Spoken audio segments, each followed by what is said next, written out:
Hello, everyone. Welcome back. My name is Jeff Mendelson, and this is the One Big Tip podcast. My guests today are Kyle and Ariel Tresh. They are a husband and wife digital marketing consultants who have built a thriving relationship and many thriving businesses over the last 10 years. After helping companies scale their teams and revenue by tens of millions of dollars, the happy couple found themselves in a dark place a few years ago as the everyday stresses of business began to take a toll in their relationship. Thankfully, Kyle and Ariel chose to fight for their marriage, and in doing so, they pioneered a brand new approach to doing life and business in a way that has allowed their relationship to flourish and their businesses to skyrocket. Today, they are the founders of the mentorship company called Couplepreneurs, where Kyle and Ariel equip other entrepreneurial couples with proven strategies they need to rapidly scale businesses to seven figures or more, all without compromising their relationship in the process. So this is going to be an amazing discussion. I met Kyle and Ariel at last year's Funnel Hacking Live. I was instantly wowed by their determination and just how happy and great they are. And I've been wanting to have them on the show for a good long time. So Kyle and Ariel, thank you so much for joining me and welcome to the show. Thanks for having us, Jeff. We appreciate it. Yeah, it's such an honor to be here. And I'm also very excited to share some things that we wish we would have learned earlier on in our marketing career that not a lot of people are talking about. And Jeff, it was awesome meeting you and your wife at Funnel Hacking Live. We had such a blast together. Yeah. It was. So I want to focus a little bit on how all of this came to be. Right. Because, you guys have been successful in your own right, like doing your own businesses. But then the idea of coming up like, hey, let's do this together. Right. I got to say, that's pretty ballsy. Right. That's pretty, that's pretty intense. In order, like you said, in order to keep a relationship going and a business going and all the stresses that go along with it. How do you guys remain so awesome all the time? Oh my gosh. Well, I have to say it didn't start out this way at all. I would think that is really the honest answer. We didn't start out awesome, literally at all. Yeah, we both actually kind of came from what we would call humble beginnings. We were from a small town in Ohio, and we actually dated for 7 years, and we both had businesses during that time, our own separate businesses.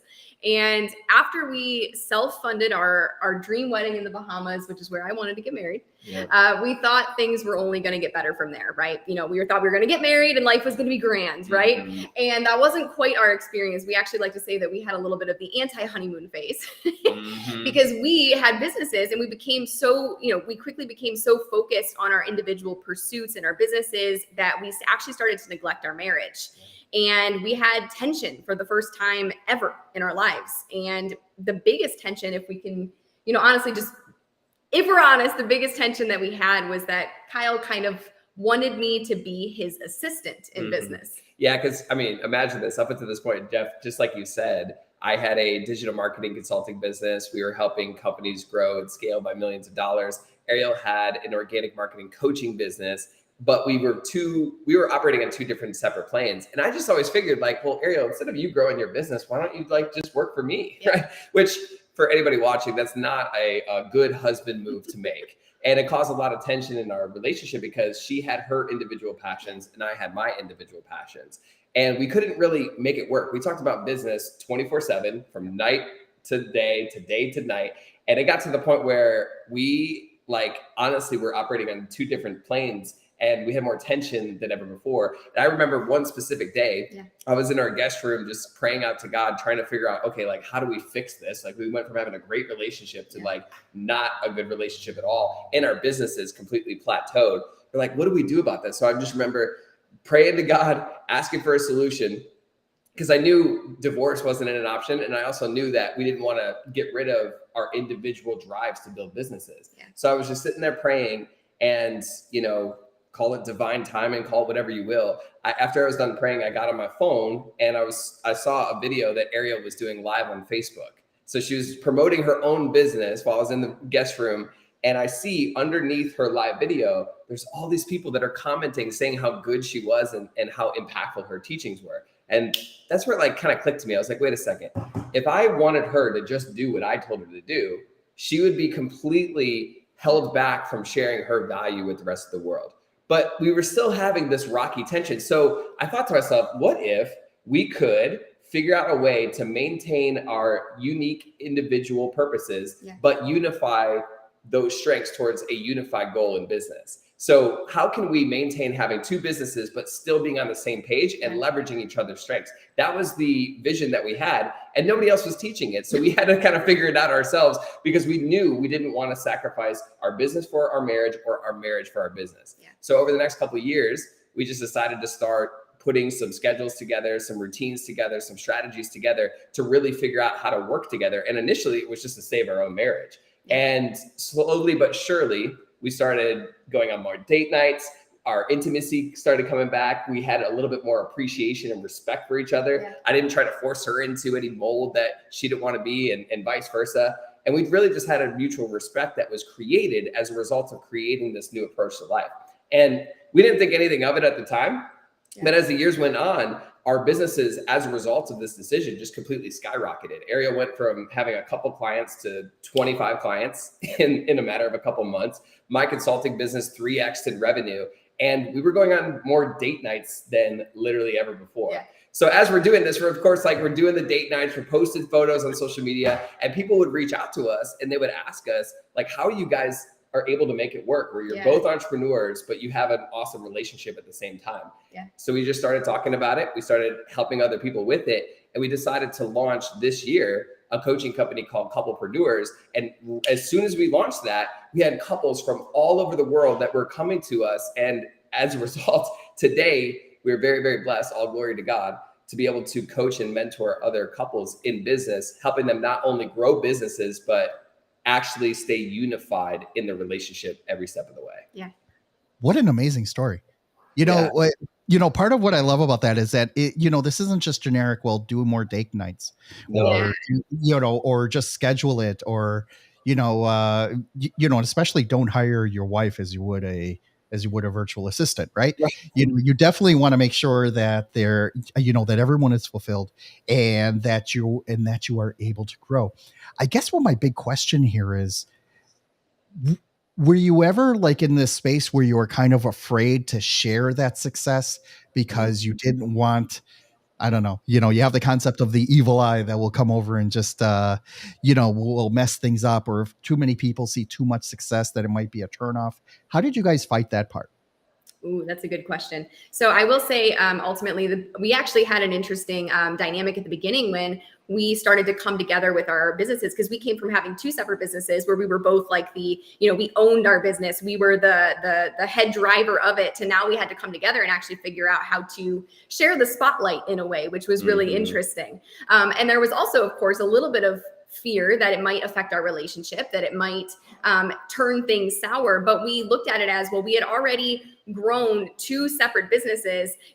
What could be harder than having two businesses in one relationship, right? So there was a little bit of fear in terms of, coming together. But ultimately, we already, had worked through our challenges. We know what other people were dealing with. And for us personally, there wasn't any bigger blessing than being able to share our strengths and put that into one unified vision. Yeah. And Jeff, I think for me specifically, it required a lot of humility, especially on my part, to recognize that there are some areas that Ariel is better at when it comes to marketing than I was, even though I've been doing it for 10 years, and vice versa.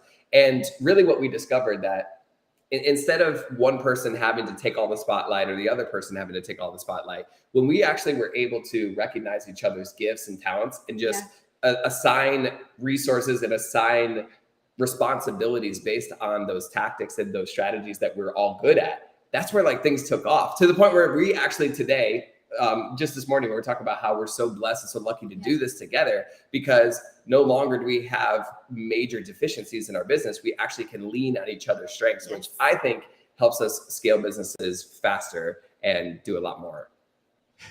That is amazing. And what's interesting about all that is, coming up with the framework for how you do that, right? This isn't just a question of love your wife, right? Honor her, cherish her. You made that vow a while ago, right? Now you actually got it. Now you actually have to put it into practice, right? And since everything that we talk about here is, taking action and making it happen. How did that look in your world? What does that framework look like that you can make it so that both partners are on equal footing, and you're able to come to terms with differences of opinion, with Mhm. different goals in mind, different strengths, honoring the strengths of one and also honoring the weaknesses of the other, right? Just being able to, be respectful of that and not just be like, well, geez, you're dumb for not knowing that, you know, geez, Ariel, I don't think you ever said that too many times, right? But, it's like, but what's interesting is that, if this does take a lot of intention, Yeah. Yes. in order to make this right. How did that come about? Well, I mean, there's a lot of different things that we can do, and that did shift a lot for us. I think for us specifically, when we were talking about getting on the same page, one of the things that we recognized was that getting to the point where we were able to self-fund both of our weddings required massive amounts of strategy and strategic planning. So every single day, Yeah. what we decided to do is we would create a check-in document that listed out all of our priorities. We would agree upon those priorities between each other. Yeah. And then we would attack each day with those priorities aligned and agreeing with each other who's going to be doing what. That was one of the very core things in the very beginning. And as well as, over the years, we developed a communication strategy after, helping a lot of different coaches and companies grow and scale, that we also implement to not just like communicate effectively, but also to sell products and services. So Jeff, is it okay if we go into that tip that we're talking about? Yeah, definitely. One of the things that's really cool about this is that it actually breaks it all down in a very simple way, right? Yeah. Because it's not something, creating a strategy document, putting some check boxes on it. Right. Yeah, I mean, maybe it's a little pedantic, when you say it like that, but there are some real world benefits to doing that, because the communication then is crystal clear. There is nothing left unsaid, and then everything actually gets done, as opposed to waiting for the other to not forget what it is that they needed to do. Right? Oh gosh, yeah, absolutely. Because and I'm sure everyone watching this could probably relate to this situation, whether you are both entrepreneurs or not. I mean, how many times have you thought that you and your spouse were going to go to the grocery store, the gym together, the movie theater together, or church together, and all of a sudden you're ready and your spouse is not, or vice versa, and then it creates that tension, and then you're mad at each other, or you're supposed to both be at a meetings or both be at the soccer game, but you didn't have that communication. All of that can be solved just by simply taking 5 to 10 minutes every single day, aligning your schedules and agreeing upon it. Yeah, and I want to add too, I think one of the things that was the most helpful for us, that it took some personal growth to get to, is to be able to trust each other in terms of handling each individual responsibility. So like when we divide up roles, when we divide up tasks, being able to trust the other person is going to own that role and is going to take care of business, and basically like taking the hands off the wheel for the other person and allowing them to just do what they know they need to do, and that you've already agreed upon that they're going to handle. I'm really glad that you touched on that, because that is a lot of emotional intelligence growth that needs to happen, right? You can't just go and say, okay, I'm gonna live and die by this to-do list that we put together, right? You want to make sure that that you don't feel like you're being minimized, in that process, as co-CEOs, right? Because this is not a CEO VP relationship. This is definitely co-CEO. You both are making decisions together, and you're making it happen. So I'm all ears. How does that look? How does it look specifically for what part? No, the framework that you're talking about. How does that? Yeah, gotcha. So there is a specific framework that, kind of segueing out of the scheduling piece, that we personally use when we teach our clients how to communicate their value online. Yeah. And I think that one of the things that I've noticed is that when we teach this framework, people's eyes light up for the first time. Yeah. Because there's so many marketers out there, whether they're communicating with their spouse or they're communicating with potential customers online, they feel like their voice or their message falls on deaf ears. And the reason why, Jeff, this was mind blowing when I first learned this. The reason why is a lot of people don't, quite frankly, understand how the human brain is hardwired to receive and respond to information. Yeah. So I'm going to oversimplify neuroscience in like 20 seconds. Basically, if you look at the brain, you could think of the human brain as compartmentalized in three different like layers, if you will. You have one, which is the survival area of the brain. And the survival area of the brain is triggered by anything that is new, different, or dangerous, or sexy, but we tend to not want to use that in marketing out there. But that's like the first part of the human brain that needs to be triggered in order to get somebody's attention. Then the second layer of the brain is called the limbic area of the brain. And the limbic area of the brain, if you think of that as like the second most outer layer of the human brain, that part is in charge of receiving outside stimuli and making gut emotional decisions to certain things. And it basically bypasses the third part of the brain, which is called the neocortex. And the neocortex is basically the most outer layer part of the human brain that rationally organizes data and makes logical decisions. This is actually what makes us different than a lot of the animals that you'll see out there. I mean, it's debatable whether or not dolphins have it, right? Ariel used to be a dolphin marine biologist, so she would know more about that than I do. But going back to this, there are three core areas of the human brain. And what a lot of marketers, or what a lot of communicators, influencers, coaches, consultants fail at is being able to communicate and sequence their communication in a way that triggers all three areas of the brain in the right order. And it has to be in the right order. Yeah. Meaning you have to first trigger the survival area of the human brain by getting people's attention. Number two, you have to, once you have their attention, trigger the limbic area of the brain. And then number three, use the neocortex in order to get people to rationally make the choice to move forward. And essentially, if you could do this, and we have an ABCD formula we can show you that does this exactly. If you know the ABCD formula, you can sequence your communication in such a way that motivates any buyer, any visitor, any social media post reader, any video watcher to take a desired action that you want them to take. So, or your husband or wife. Or your husband or wife. Yeah. Sometimes, yeah, I mean, now, to disclaimer, you want to use this for good, of right? Course. Like, we don't want anyone to be psychologically manipulating people, but all of the so no Jedi mind tricks going on here, right? What was that? No Jedi mind tricks going on here. Exactly. Disclaimer. But the reason why we share this is because a lot of the top copywriters use this, but they don't share it. It's kind of like that secret behind the scenes sauce that nobody likes to talk about because it seems manipulative. And we just want to challenge everybody that learns this, that as Ariel goes through the ABCD formula, I just want to challenge everybody to like use this only for good. Don't use this to lie. Don't use this to cheat. Don't use this to steal. Use this to positively influence somebody to take an action that is best for them. We're very, very, very keen on that. So assuming everybody agrees with that, Jeff, I'm assuming your audience is good. They're full of good people that will use this for good. Is that right? I will go after anyone who uses this for bad. There we go. Awesome.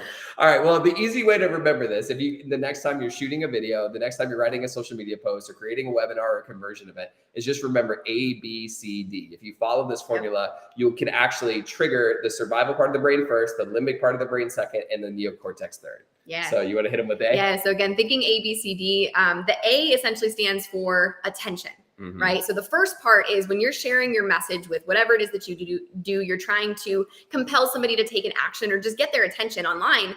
What you want to do is you want to get their attention by usually sharing something that is new, something that is different, or something that is potentially dangerous. Right. That's that first layer of the brain. And the news knows this, right? Yeah. If you think of breaking news, right? That's where you usually see the red and the blue lights and even just the words breaking news kind of signal all of those different things. It really gets your attention. So that first A is attention. And so for example, if we were going to share like our marketing message, we would say something like, for even using this as an example, if you and your significant other are both entrepreneurs, you're going to love a brand new message formula to communicate your value in such a way that it compels your audience to take an action. Right. So even using that as an example, that A stands for attention. And that might be a way that we would do that on a video and an email or something along those lines. Yeah. So the beginning of every video post or anything that you do or you create from a marketing purpose has to catch people's attention. And you just have to use your message to communicate how something is new, different, or dangerous to create attention. And if you don't do that, nobody will pay attention to your value. But if you do that, what happens is it triggers the two hormones in the human brain called norepinephrine and dopamine. And when you can trigger both of those together, that actually creates the hormonal concoction of attention. So that is A. You want to hit them with B? Yeah, so that's that first part of this formula. The second part is B, which is again stating the benefit of your audience engaging or listening to that particular piece of content. So for example, we want to highlight what's the benefit, what are they going to get out of paying attention, right? So by the end, for example, by the end of this episode, right, or this video, you're going to be armed with a plug and play formula to outline in your social media posts, your Facebook Lives, your content videos, your sales materials that essentially turn views into buyers in the shortest amount of time possible. So that's how we might highlight the benefit in something like this. Yeah. So A stands for attention, B stands for benefit, C then stands for connection. Once you got somebody's attention and they know clearly what the benefit is of consuming your material, C just stands for triggering the limbic part of the brain by connecting with your audience. And the easiest, most tried and true method of doing this is using a story. And Jeff, I know you're familiar with Russell Brunson's work, the hero's journey, the E-state story, like all that kind of stuff. There's a lot of different storytelling frameworks, but essentially when you can tell a story that emotionally moves your audience, you're taking your audience through an emotional journey of making a decision prior to their neocortex actually deciding to make the decision. And this is very important because a lot of studies have shown that buyers actually make the decision to buy 7 seconds before their conscious mind even realizes it. Most of us, if we are honest, and I'm sure there's a lot of people that are like, no, I don't do this, but I promise you do. Most of us make buying decisions based on emotion first, and then we back it up with logic. And that's why you have to connect with your audience after you got their attention and stated the benefit. It's really interesting that you bring that up. I just bought a $7 piece of software this morning, right? And it came from a trusted provider, right? Someone I've been friends with on Facebook for a long time, makes a lot of great Chrome plugins that really help in terms of marketing. And as soon as he put it out there, like, hey, you're going to get early bird access. This is what it is. Like, I don't think I read the rest, right? I just went and I bought it because I wanted to be early. I wanted to support them. Yeah. And it wasn't even until and by the way, I did this at a Starbucks, right? So this was all on the phone.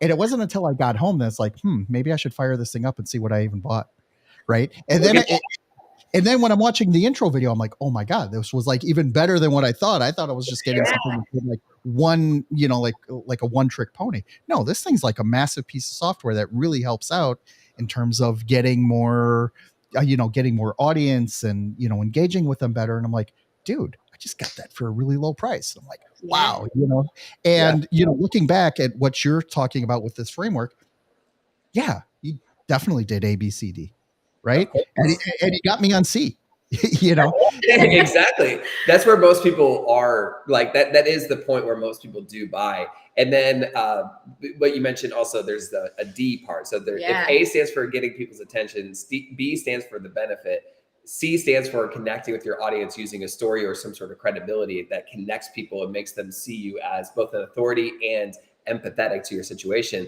It leads to the last piece of the framework, which is D. It's called demonstration. So even Jeff using that, I'm sure now you're seeing with the intro video, they're going to walk through how that software actually works and how you can use it. What that is they're demonstrating the value. And what that does is that creates that logical and rational reasoning for you to back up your decision that you already made emotionally to buy the product. That's what all marketers know. Again, I only learned it because I was mentored by some of the best copywriters in the game, and we've written emails that have been sent out millions and millions of times, and sales letters and videos and webinars, et cetera. And we use this framework literally every single time, but nobody has taught it in such a simple way. So now you guys know, anybody who's watching, if you can remember the ABCs, you can literally sell anything online just by A, using your message to get their A, attention, B, state the benefit, C, connect with the story, and D, demonstrate how you can help them. Because if you can get your audience to see how you can actually help them, they'll have all the logical reasons justified to take the action you want them to take. Amazing. Thank you so much for sharing that. I'm curious to know how well that works for you, both in terms of promoting couplepreneurs or with some of your other clients. Like, if you can give an example of what the message was like, how it was constructed, and what was the net result after you published it. Like, how did that impact your business? Yeah, so I'm going to let him give that example. But one thing that I want to note here too, just because we are couplepreneurs specifically, what's really helpful with this formula is the fact that because we're both familiar with it, it makes it very easy for us to get on a live video and follow the formula in a sense. Because when you're coming again from being, two entrepreneurs and now coming and trying to present something, trying to sell something, trying to get somebody's attention, and you're trying to do that together, it's very helpful for us to have a formula where we know, okay, you take this, I'll take this, and we'll walk through that formula, and it keeps us aligned as we're running our business and as we're promoting something. But I'll let you give an example. So Jeff, would you like an example of like us using it to sell something? Is that what you're asking? Yes, okay. Please. Okay. So, I mean, right off the top of my mind, if we were to get on here and we were going to talk about a brand new way that any entrepreneur couple can leverage their time as efficiently as possible to scale any business to the 7-figure level, that would immediately get somebody's attention because we're calling out the audience and we're talking about a new way that somebody can actually leverage their time to grow businesses successfully. Then what I might say after to state the benefit is if you continue to watch Jeff's awesome video or continue to listen to this awesome podcast, you're going to understand exactly how you and your significant other can leverage your time as efficiently as possible to grow your business to the 7-figure level without adding more tasks to your already busy schedule. Now you know the benefit. And I can tell you that when we first started in our couplepreneur journey, the biggest shift that made the difference between us fighting all the time and not growing in our business to us being unified and scaling our business like crazy was making sure that every single day we were able to align our schedules and only focus on that which actually moves the needle forward. So she was focusing on revenue generating activities and so was I. The problem was for most people watching, most people don't understand that revenue generating activities are not what everybody else says that they are. So if you're posting on social media all the time and doing a bunch of emails and you're doing a bunch of stuff and you're not seeing the growth that you need to, it's because you haven't realigned with what actually moves the needle forward. So what we're going to do inside of our masterclass that is going to be held upcoming, we are going to walk you through exactly not only what to focus on to grow your business based on where you are in your business. We're also going to show you what some of the top entrepreneur couples in the world do to leverage their time efficiently, to create a schedule that allows them both to thrive in their areas of gifting and doing all of that while going on more date nights than ever before. And if that is something that is interesting to anybody, you can go to kyleandariel.com/class and you can register for that upcoming masterclass that walks you through all of that for free. So Jeff, that's just me rattling off the top of my head, but that's like literally hitting ABCD. One of the things that came to mind, and I'm curious to know your take on this. I mean, I know that you guys always present as a couple, right? You always present, it's always the two of you.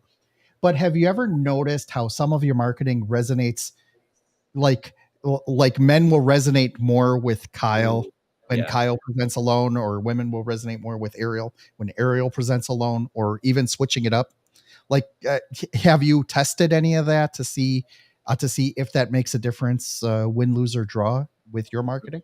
We haven't necessarily tested it from a sense of like in our marketing itself, but what I can say is in our program, when we do work with entrepreneur couples, they have actively told us that they actually like the fact that we do present together, because what it allows is like when we are kind of like going back and forth, when we're coaching our clients, when we're mentoring them, they like the fact that there's a female presence and a male presence and a perspective from both of us. And so we actually like, we actually probably should do some videos individually, but most people have said that they like when we do it together because they get to hear both perspectives aimed at the same topic or the same goal. Mm-hmm. Amazing. Thank you so much for sharing that. The Kyle and Ariel, where can people find you online and how can they reach out to you directly if they want to learn more? Yeah. So one of the best ways is probably Instagram. We're pretty active on there. So of course that's Instagram.com/couplepreneurs_official. So that's our Instagram handle. And then otherwise we also have some workshops that we do pretty regularly as well. Yeah. So we, and Jeff, I think you might've seen this before as well. We do every once in a while, we hold these 5-day workshops for entrepreneur couples specifically, where we walk them through exactly based on wherever they are in their business and whatever their relationship dynamic is.